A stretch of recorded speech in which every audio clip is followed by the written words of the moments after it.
ازيكم عاملين ايه؟ يا رب تكونوا بخير وكويسين. لو لاول مره بتشوفوني ما تنسوش تعملوا لايك للفيديو واشتراك للقناه وتفعلوا زر الجرس علشان يوصلكوا كل جديد على قناتي، وتعملوا مشاركه للفيديو.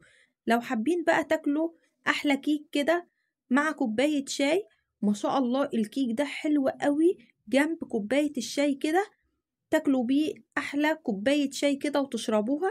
ما شاء الله شايفين شكل الكيك؟ ما شاء الله قد ايه هش معايا، شايفين لونه؟ شايفين ما شاء الله قد ايه مفرغ معايا وسفنجي وطعمه حلو قوي. يلا بينا نبدأ في المقادير بتاعتنا. عندنا 2 كوب من الدقيق، معلقة كبيرة من البيكنج باودر والأحسن يكون كيك شيف، وعندنا معلقة كبيرة من النشا، كوب من السكر العادي، 3/4 كوب من عصير البرتقال الفريش، وعندنا 2 بيضة عليهم ربع معلقة صغيرة من الفانيليا، ونص كوب من الزيت، وعندنا طبعا ربع كوب كده من بشر البرتقال. هناخد القشرة الخارجية بس، وهنبعد بعيد عن البياض اللي جوه القشرة.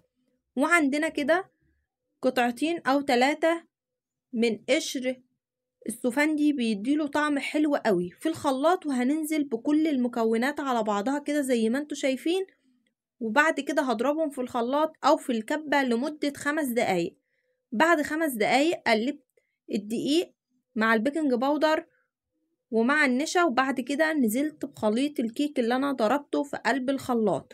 ده كده القوام اللي انتوا شايفينه كده، بقلب كده على اتجاه واحد لحد ما يكون بالشكل ده.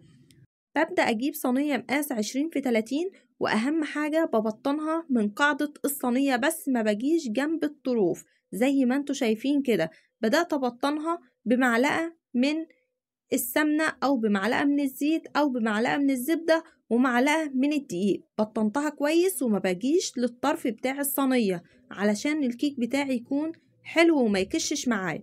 بعد كده ادخلها الفرن بتاعي، مشغلاه قبلها بربع ساعة على حرارة 180 في الرف اللي في النص، بتقعد حوالي 30 دقيقة. بعد كده بعد ما خرجت من الفرن واخدت اللون الذهبي الحلو اللي انتوا شايفينه ده، هبدأ بعد كده اللي انا بالسكينة كده واسلك اطراف الصينية، وهسيبها تهدى كمان 5 دقايق او 10 دقايق، وابدأ اللي انا اقطعها كده. شايفين ما شاء الله شكل الكيك؟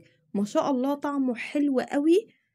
شايفين؟ بطلع قطعة معاكم، شايفين لونه؟ ما شاء الله حلو قوي، وقد ايه اسفنجي وحلو قوي وطعمه حلو وجميل.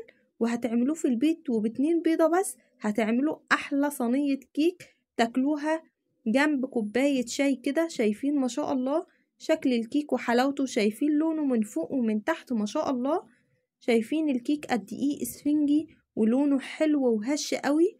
شايفين ما شاء الله اللون؟ بدون بقى لبن وبدون تانك برتقان هنعمل احلى كيك تاكلوها جنب كوباية